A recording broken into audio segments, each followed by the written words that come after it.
Hello everyone.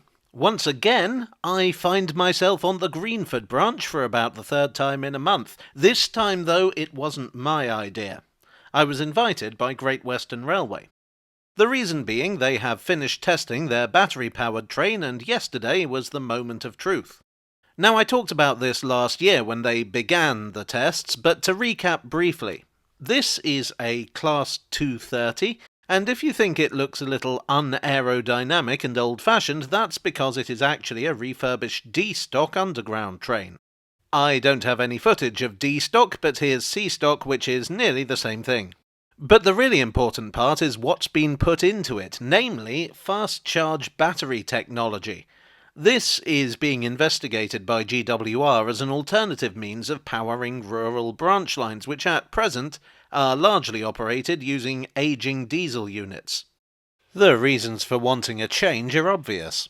Rural railways could, let's be honest, be a lot better. Electrification is a good way to improve things, but it's expensive and, as far as the money men are concerned, hard to justify in terms of cost versus passenger numbers. But this is a technology that enables electrification at a far lower cost, ideal for branch lines. GWR has a lot of branch lines.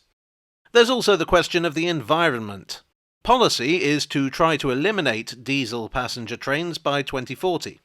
It's fair to say that electricity isn't 100% clean.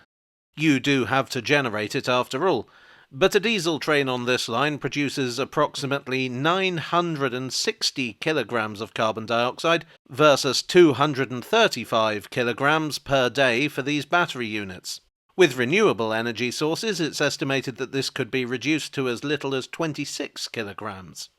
The basic concept behind fast charge is this: you have a train and you have a charging rail. Well, technically 3 rails, 1 positive and 2 negative, but I was never good at this newfangled electricery. The charging rail is at the end of the line. The train comes into the station, and a sensor triggers the charging rail to get ready. A pickup shoe drops down from the train and contacts the charging rail. The train picks up the electricity and reaches full charge in 4 minutes. The charger is connected to a bank of batteries, which in turn are connected to the national grid. This means that the massive drain of power doesn't affect the grid itself, while the battery bank is trickle-charged. The rail itself is only live when the train is in contact with it, which is good because while you'd hope people would be sensible around train tracks, let's be honest, some people are not. This system of electrification has obvious advantages over conventional electrification in terms of equipment, because basically it's just one charging station versus a whole set of catenary masts and related infrastructure. Much of the equipment used for the charging stations is off the shelf. It's the kind of batteries they use in hospitals. It can be installed with ease, even while services are running. GWR state that the charging rail can be put in place in a single shift. A question that I, and many of you had, was about battery life, because after all there's no point in eliminating one form of pollution if you're just going to introduce another. The answer was that battery technology is constantly improving, but at present they estimate that the train's batteries would only need to be swapped out once in the lifetime of the unit, and could then be recycled for a second or even third time. So that's the theory. Does it work? Well, this train has been under test for over a year. GWR is a train operating company, so it's important to be able to test the trains under every possible condition under which they would be operating. It would be terribly embarrassing to invest in this new system only to discover that it's unusable for half the year, or worse still, unsafe. Britain is a fickle climate for trains. We get hot sun that bends the track, icy cold that freezes conductor rails over, and high winds that can knock catenary masts out, and that's just before breakfast. So they've tested it with rain, with ice, with leaves on the line, with litter on the line, with snow in the baking heat, and with the heating on full blast in winter. They've run it empty and full. They've even accounted for different driving styles, from the slow and cautious to, in the words of one of the engineers present yesterday, drive it like you stole it. The system has to work within the current needs of the railway, otherwise it's pointless. So what was the conclusion? Well, at the risk of sounding cynical, I don't think they'd have invited us if it was a failure. We were all furnished with copies of the white paper containing the results. I've given you the carbon emissions. It's proven far more efficient than diesels in terms of power usage, with 79% system efficiency and a consumption of approximately 2.4 kilowatts per carriage per mile. It's also far quieter than a diesel, obviously. But the really big question is cost. This has been compared against both diesels and conventional electric trains on a number of fronts: maintenance, infrastructure, and fuel.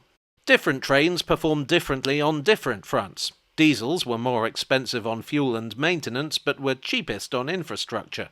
Catenary means that electricity was most expensive for infrastructure, but on a par with battery trains on all other costs. The overall results, or total cost of ownership, were expressed in cost per train mile. Electrics actually came out worst for this at £5 per train mile. Diesels were second at £4 per train mile. But battery trains came out the clear winner at £2.52 per train mile. So, a good result for GWR and Bobby the Battery Train.